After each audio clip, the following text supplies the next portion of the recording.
everyone, and welcome to day 2 of the 30-day tidying challenge. This is a challenge that I created based on Marie Kondo's The Life-Changing Magic of Tidying Up. I put together a calendar which you can download from the link below if you'd like to follow along with my tidying journey. Just a reminder that I did do this challenge and record all of these videos 2 years ago, and I'm just popping in with a quick intro. I'm gonna pop back on at the end of the video to give you some updates, but for the time being, let's just jump right into the footage from day 2. Day 2, we're gonna be tackling socks, stockings, underwear, and swimsuits. When I first read The Life-Changing Magic of Tidying Up, I was struck by the socks and stockings section. Marie Kondo writes this in her book. Have you ever had the experience where you thought what you were doing was a good thing, but later learned that it had hurt someone? At the time, you were totally unconcerned, oblivious to the other person's feelings. This is somewhat similar to the way many of us treat our socks. I'll admit, when I first read that, I thought, what?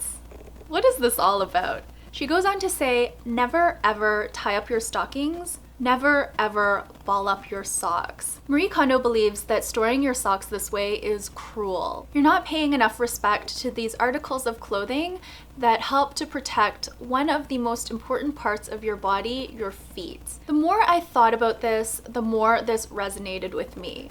I now no longer ball up my socks. With my ankle socks, I currently store them one on top of the other, and I store them in a neat pile. With my longer socks and my stockings, I fold them up, but I still store them in piles. I'm gonna try storing them vertically now the way KonMari advocates. With bras, underwear, and swimwear, I have them organized but not quite tidy. I basically have a drawer for panties and swimsuit bottoms. I store those together. Then I have a drawer for bras. And finally, I have a drawer for swimsuit tops. So these are some areas I'd like to tidy using the KonMari method. Coming into today, I thought these categories would only take a little bit of time. And while I have a lot, it's not to the magnitude of clothing. So I thought, I'll just breeze through today. I was surprised by how long it took, but I was also surprised by how much pleasure I derived out of this process. I went through this process incredibly slowly because I was enjoying it so much.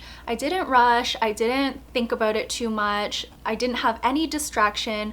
I just tidied to the best of my ability to the speed that felt most natural. I thought I had come leaps and bounds over the past 4 years, but today my respect for these types of garments went up significantly. I just felt so much value in each of the items that I touched and tidied today. I have a newfound respect for the categories that I've allotted for day 2. The end result was just so beautiful. I was beside myself. I was happy with the results. I was proud of myself. Coming into this, I didn't believe that I could make my socks and underwear look like this.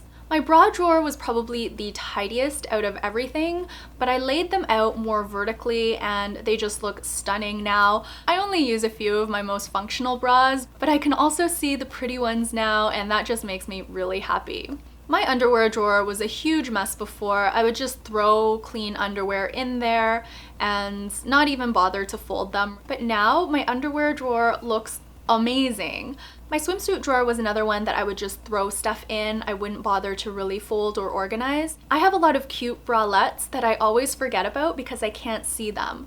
I put my bathing suit tops on the bottom because I don't use them as much, and then on top I put my bralettes, and now I can see them and hopefully I will wear them much more often. Now that I've applied the KonMari method of storing everything vertically and placing little boxes within a bigger box, everything is so tidy, everything has its own place, and it looks beautiful. A few tips when you're doing tidying yourself: any sort of box will do. Thankfully, I still had a bunch of boxes kicking around, but I also rifled through our recycling and I found 3 boxes that hubby had put in there. They fit my criteria with a bottom and a fully removable lid, kind of like a shoebox. At this point, I'd recommend just using what you have. Once you're done the entire tidying process, if you still want to go and purchase some new boxes, that would be a better time because you'll know know exactly what type of boxes you need for what situations. I also wanted to talk about folding method. As long as you're storing everything vertically, I wouldn't fuss too much about the exact folding method. Today I learned that your items will show you how they want to be folded, and it's actually a very natural process. Basically, you just want something in a nice, neat little package where it'll stand up on its own and you can stack them vertically or arrange them vertically so you can see everything at one glance. I've mentioned in previous videos that I feel like this is more of a self-development, self-awareness type exercise versus decluttering or housework. Indeed, I only found a few things to discard today. A bikini bottom with crunchy elastic because it's so old. Also a black bralette because I haven't worn this one in ages and I have another one that I prefer. In the depths of my underwear drawer, I also found a couple of pads for either a bathing suit or a bra that I probably no longer have, as well as a whole bunch of different adjustable straps. I have no idea where all of these straps came from. I have a feeling that I had perhaps dresses and bras and things like that in the past that I would declutter, but I wouldn't declutter the associated straps because I stored them in a separate location. There were only a few straps that I could find the pair to. These I've stored in little mesh baggies, and I've also added a label so I know which garment each of the straps belongs to. That is it for the footage from 2 years ago of me tidying my socks, stockings, underwear, and swimwear. An update on the storage method: I am still using the exact same storage method and the same storage boxes. So all of the old boxes that I repurposed, those are all still holding up very well, and I haven't felt the urge to go out and buy new boxes and such. I have further decluttered in this area. A lot of the colorful stockings you saw in the footage, those have all been decluttered because I found I wasn't wearing those. That is going to be it for day 2 of the 30-day tidying challenge. I will see you all tomorrow for day 3. Until then, please take care and bye for now.